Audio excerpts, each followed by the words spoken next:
4월 19일 뉴스 브리핑입니다. 졸업생에게 어울리는 꽃다발 속에 노랗게 피어있는 프리지아 꽃을 보신 적이 있을 것입니다. 그 프리지아 꽃말을 아십니까? 프리지아는 새로운 시작, 출발을 응원한다라는 꽃말을 지니고 있습니다. 이제 총선 승리의 기쁨은 거두시고 새로운 시작을 위해 이 승리를 어떤 개혁으로 풀어내느냐는 숙제가 남아 있습니다.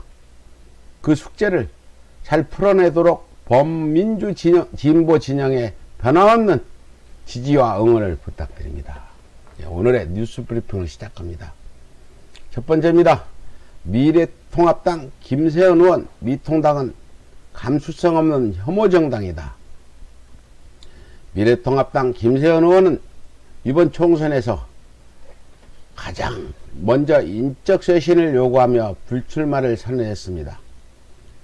세상이 바뀌었는데 몇십 년 전의 세계관으로 고장난 노공기 같은 이야기를 하는 정당에 국민들에게 미래를 맡길 만한 동기를 찾지 못했을 것이라는 말로 이번 선거를 평가했습니다.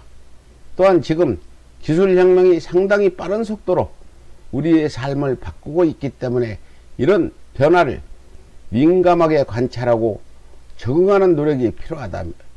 하지만 통합당은 감수성이 없으니까 공감 능력이 없고 공감 능력이 없으니 소통이 힘들다. 아무리 합리적인 이야기라도 표현이 거칠다. 공감 능력이 없는 상태에서 말하다 보니 필요한 이야기를 하더라도 혐오감만 불러일으키는 옳은 이야기를 해도 동의받지 못하는 그런 행동으로 계속 스스로의 입지를 위축시켜 오면서 이런 결과가 나왔다고 본다고 말하기도 했습니다. 미래통합당 내부에 그나마 이런 생각을 갖고 있는 사람 한 명 정도는 있나 봅니다. 두 번째입니다. 유시민 정치평론 은퇴선언. 진보지정의 대표적인 빅마우스 유시민 노무현 재단 이사장이 4.15 총선 이후 정치 비평계를 떠난다고 밝혔습니다. 유 이사장은 지난 16일 밤 KBS 총선 개표 방송을 마치면서 정치 비평을 그만하려 한다고 선언했습니다. 마지막 유튜브 방송에서도 기성 미디어를 통한 정치 비평이나 시사토론, 인터뷰도 하지 않겠다고 입장을 재확인했습니다. 그동안 민주진영의 지평을 넓히는데 지대한 공을 세웠고 진보진영 지지자들의 수준을 한 단계 끌어올렸다고 평가받는 유시민 이사장에게 감사와 격려의 박수를 보냅니다. 세 번째입니다. 민주당 남영희 후보의 유시민 두둔. 제21회 국회의원 선거에서 인천 동구 미추구을에 출마해서 선전했으나 171표 차로 아깝게 낙선한 더불어민주당 남영희 후보가 180석 발언을 한 유시민 노무현 재단 이사장을 두둔하고 나섰습니다. 남 후보는 18일 페이스북에 제 패배가 유시민 이사장 탓이라는 세간의 평가는 옳지 않다.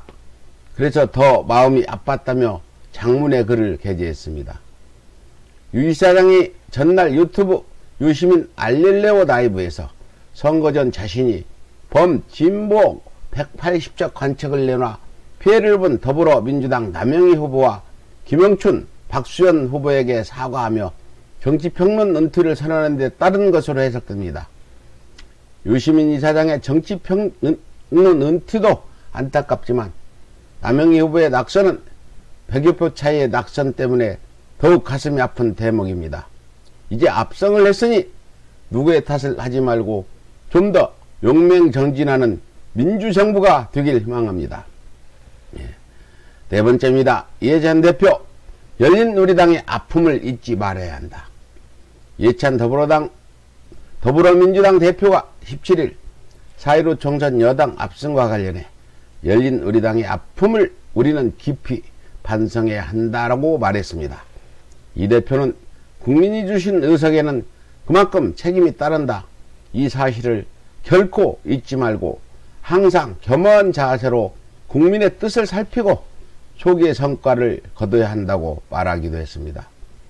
이 대표는 정치하면서 제일 중요한 것이 어항 속에 살고 있다고 생각해야 하는 것이라고 말하며 당선되자마자 나는 지나가는 손님 누구나 볼 수 있는 어항 속에서 투명하게 살고 있다고 생각하는 것이 공직자의 도리라 생각해야 한다고 거듭 당 분위기를 다잡기도 했습니다.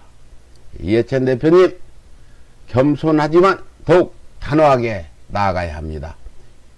이상 4월 19일 논평을 마치도록 하겠습니다.